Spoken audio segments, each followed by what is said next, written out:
Os gastos sociais do governo federal subiram 7,1% no ano passado. Mas apesar dos incentivos, alguns programas tiveram redução no orçamento.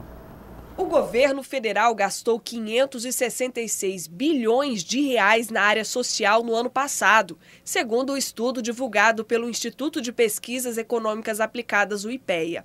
Um aumento de 7% em relação a 2009.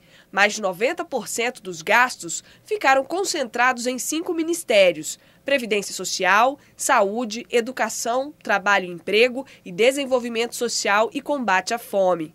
Despesas variadas, como benefícios previdenciários e assistenciais e a transferência a estados e municípios, representaram 83% do total, enquanto 10,5% com pessoal e 3,2% com investimentos.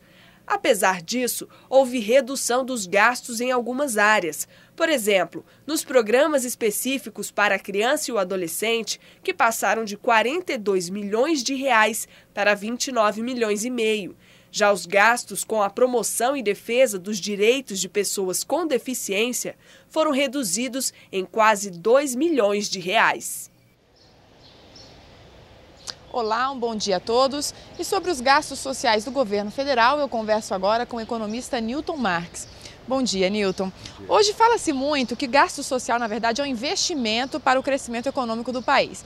Mas os gastos por si só, unicamente, são suficientes para esse desenvolvimento do país? Não, é verdade que não é suficiente, porque é preciso de uma conjunção dos fatores de produção. Então é o crescimento econômico que permite com que esses gastos sociais sejam feitos.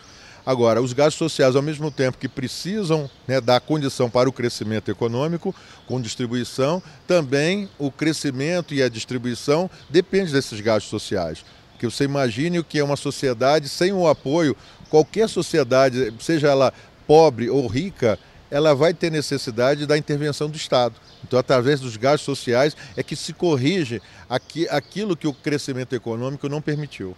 E é possível avaliar, a pessoa pode avaliar se esse gasto social realmente interferiu na vida da sociedade? É possível, porque, em geral, se acompanha através da execução orçamentária, que é uma coisa difícil, mas existem organizações da sociedade civil que procuram justamente acompanhar essas informações e decodificar, decifrá-las para a sociedade. Então, toda a sociedade organizada tem condição de poder acompanhar se esses gastos estão sendo feitos em locais e em determinados setores apropriados.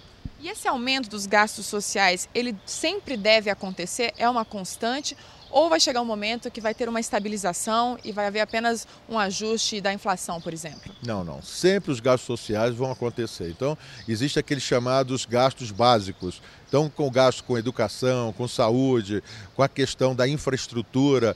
Então, isso daí não tem jeito, que todo o país faz isso. Agora, os países que vão avançando, vão ficando mais ricos, eles não têm tantas distorções. Então, os gastos sociais eles ficam mais restritos. Se você pegar, por exemplo, os países escandinavos, eles não têm os gastos sociais tão elevados como tem, por exemplo, em países emergentes. Bom, e no início do ano o governo cortou alguns gastos. Isso interferiu nos gastos sociais, apesar de apresentarmos aí um aumento em comparação ao ano anterior?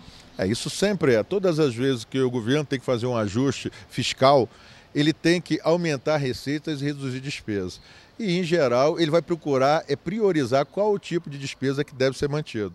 Então, se um governo, por exemplo, tem uma prioridade no social, ele aí vê dentro dos gastos sociais quais que ele vai manter. E aí acaba diminuindo os recursos para os outros setores.